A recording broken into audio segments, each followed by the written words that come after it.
Hey everybody, David R. Becker here with Becker Art, and today I want to go over how to put a pencil sketch onto your watercolor paper so you can paint on top of those pencils, right? So a lot of times I let my students trace, and I have no problem with that. But I always say once in a while, try to do some freehand drawing and to see the difference and see how well you can just practice so that you can maybe one day just be able to take the pencil and draw it up. And sometimes it gives a little bit more personality to the sketch if you're not tracing everything. Some of the times, like I said in the beginning, it's a little tough for some of the beginners to actually sketch some of these scenes. But I just want to show you that when you do start it, how to start a pencil sketch. And I find that a lot of people don't do it right at all. And so let me just give you a quick short showing you how I normally do it, and it's not that hard. And if you keep the going with the big first, go with the big part of the sketch first. All right. So first off, the first thing you do, and here I just took a simple scene I took off the internet, and it's just a church, and so what do you do? And so like always, I always tell my students first to look at the composition and see the black and white, right? And so I take this image, and then I take and make it black and white so I can see my big value pattern. And so that's important to make sure that it's how to simplify the value sketch. And you can even do this when you're doing your value study. Let's say you want to practice how to sketch the value study. You still draw it on the same way. And now I'm going to draw it like if I were to draw it on my watercolor paper, but you can do this as a sketch, like a value study, and just to teach yourself how to place items onto your paper, pencil sketch or the actual paper, the watercolor paper. All right. So the first thing I do is, like I said, I make it black and white, and every camera does that now. I think you can go find the setting, make it black and white, and then adjust the contrast so it goes really high, light, and really dark. Now for this one, I wouldn't be able to see the tree because the tree's in the dark, like and such. But I'm just wanting to show you the difference between the lights and the darks. But then you can also draw from the colored version. So you can color. You can go from the colored version too. So either way, it's all the same, right? And so what I do is the first thing I do is I mark like my halfway points and try to find the center a little bit of the paper. And what I do is I just mark them really lightly. I mark like where I approximate center. It doesn't have to be exact, You can eye it up pretty well, just there. And then I'm going, well, it's about the center is right about there, right? And so then when I go over to my picture, I look at it and I go, where is the center? And I kind of go half and I go, look at that. The halfway is this wall right here. The halfway point is right there. And then halfway down, I'm thinking, is it right about here? So a little bit lower than the top of this angle of this curve. So I would say a little bit lower than that. So maybe the bottom part of it, right about here, is about halfway. And you could, if you have some of these programs, they grid it. They put a grid on there. So you can tell exactly if you use your phone to sketch from or your iPad. A lot of times there are things that you can make your picture gridded up. It can put a grid on it. There's even probably an app out there, I'm sure. I have never tried that, but I'm sure there's an app to tell you. Or you can measure it and put a little ruler over your image. Again, if you're using a camera, though, or an iPad to sketch from, then you can find some kind of app that puts a line in there. Or just visually do it like I'm doing it. Visually go and try to figure out where this is about halfway, right? There's almost this line right there. And, so that's the first thing I do. Basically, I cut it in half.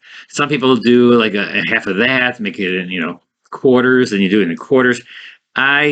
I do that while I'm drawing because I don't want my whole paper to be all lined up and stuff. I've seen people do that too, and it's a good way of practicing. But then when you're doing it on your sheet of paper that you're going to be painting on, then you have it all these lines all over the place, and sometimes you press too hard, then you can't get rid of them, and that area has to be light. And so I don't totally recommend that. But if you're learning and you're practicing, then go ahead, put it in there. Anything to help you see where the proportions are of that image, right? And so right away. So there, I put my little center right out there. And then when you start out, sometimes I see people starting out with doing detail right from the get-go. And I know there's a couple instructors that are really good artists, and they even started like that, but that's their way. But for a teacher, me, I have to show you the way I taught, that I want to teach, and also the way that I was taught is to work with the big areas. And so I would put a line here, knowing that that's going to be, that's going to be right here on the upper rising where the bells are right there. And then I see it's a little bit top, and I don't have to be too specific with how far. And this is not quite a quarter, so it goes in back into about here. And I can right away kind of make this line right there. And again, I set that halfway point. Remember, I said it was a little bit below where this is, where this round arch is right here. And how far does this line go over here? You see, I'm not doing any details. Never do details in the beginning. You've got to place your whole image, and I'm not placing the church. I'm placing all the objects together, and so that they will all be like a puzzle piece when I finally get down to it. If I put these big lines in there, then all those little lines will kind of correspond with the big lines, because if you do it right. And so this again is the middle, and then right down here also is just a little bit on the other side of the middle. And sometimes you do that. You just do a little bit on, over the middle, a little bit behind the middle, underneath the middle. And so it's kind of like that. And if you're not, it's not perfect. It's not like the exact, but the more you do it, the more you just don't even think about that anymore. You just kind of let your mind, it automatically does that. It automatically makes me see the dimension between this and this part. It's just automatic, and I'm not doing details.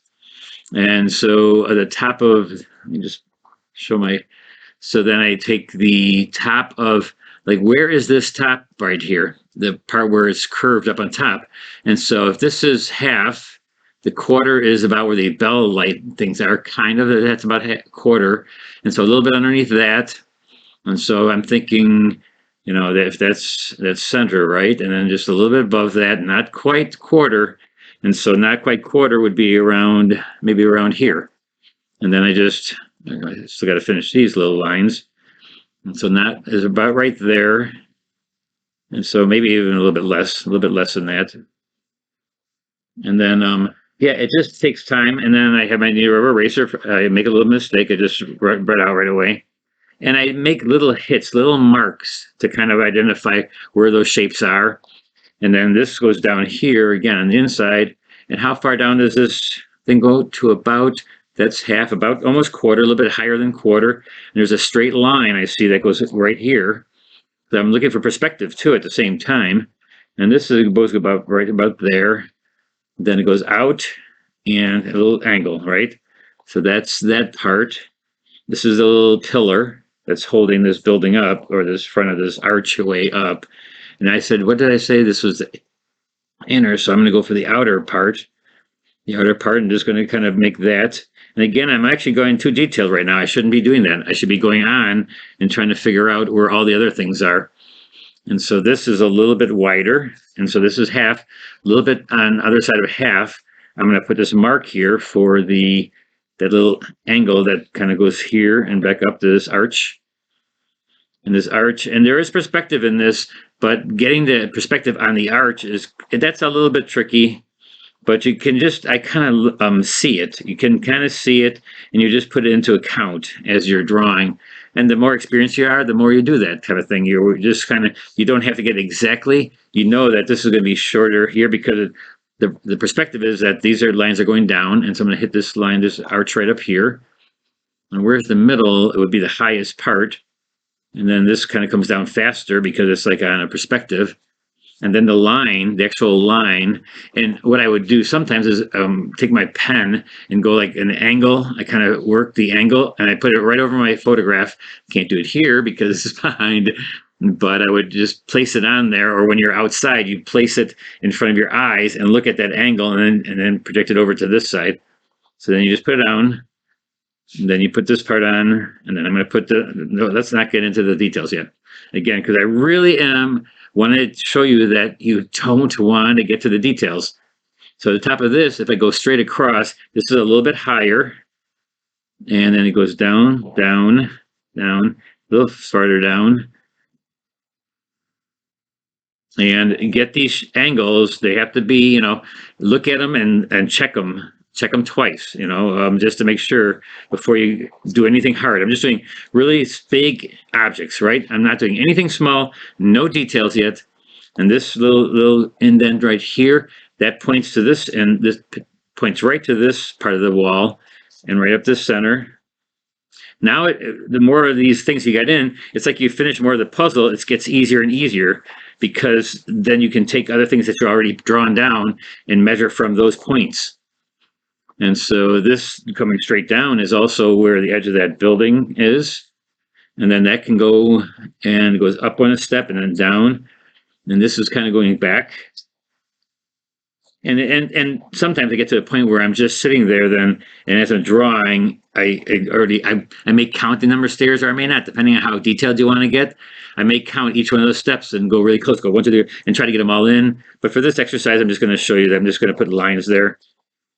And then I'm just going to go again, get the big parts, no small parts yet.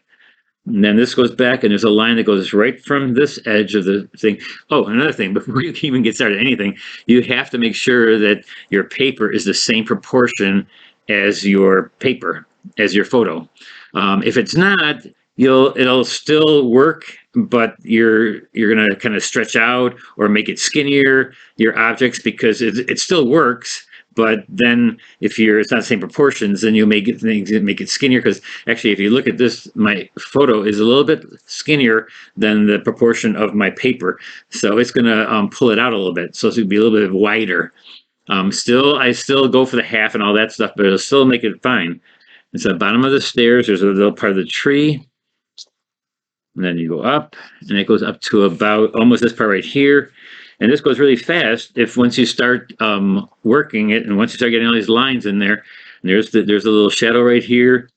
And again, you really see any details, because that's what you do with all painting, even with sketching. It's always the big parts come first, and then little by little, you get all the little parts coming in. See, I'm just getting smaller and smaller, because then everything is easy to match. Everything is easy to look at, and because you already have that part there, so it's easy to go, oh, that door goes up a little bit from this little point, and it goes down, and it kind of comes down this way, goes down to this line I had here, and then we get some lines there. But see how it's just everything comes together really easy, and then you can get to the point where then you look at exactly like these fronds on the tree. You can put them on exactly, or depending on how loose you are. Some people don't like to make that tight. They like to just get these hits like this, and then they go and they basically paint it really loosely. Or if you want to make it picture perfect, like it's almost a photograph, then you're going to spend some more time when you get to the details, because you're going to go in there really tight, and you're going to measure and double measure, and you're going to really make sure that everything's where it's supposed to be, right? And I would say that I would say 80% at least of people who are artists who do high definition paintings, they have a projector, or they have some kind of helping drawing device that helps them draw it up so that's perfect. Because number one is the actual drawing. That's the most important thing. But here I just want to teach you how to start it, even if this is your value study. Because if I'm putting all these little marks in there, and I don't have anything small, right? Except for the stairs, probably the smallest thing. But that's okay. I mean, you get to a point where you do have to have those things in there. But first, always get your big one. I don't care how complicated your picture is with how much you have in there. You need to start with the big parts that are half and quarter and thirds, and just keep on going bigger, and then get smaller and smaller and smaller as you go along. All right. So give it some practice, and you can just do even thumbnail sketches. Work learning how to do the big parts and go down to your smaller. All right. So we're going to see you on Thursday, and there's a train. We're going to see you on Thursday, and we're going to be doing some seagulls. We're going to be painting seagulls in 2-color. We're doing 2-color work this week, and so we'll be learning also a little bit about how to use complementary colors, because I usually use complementary colors when I'm doing two colors on a painting. All right, I will see you then. Thanks a lot. Bye-bye.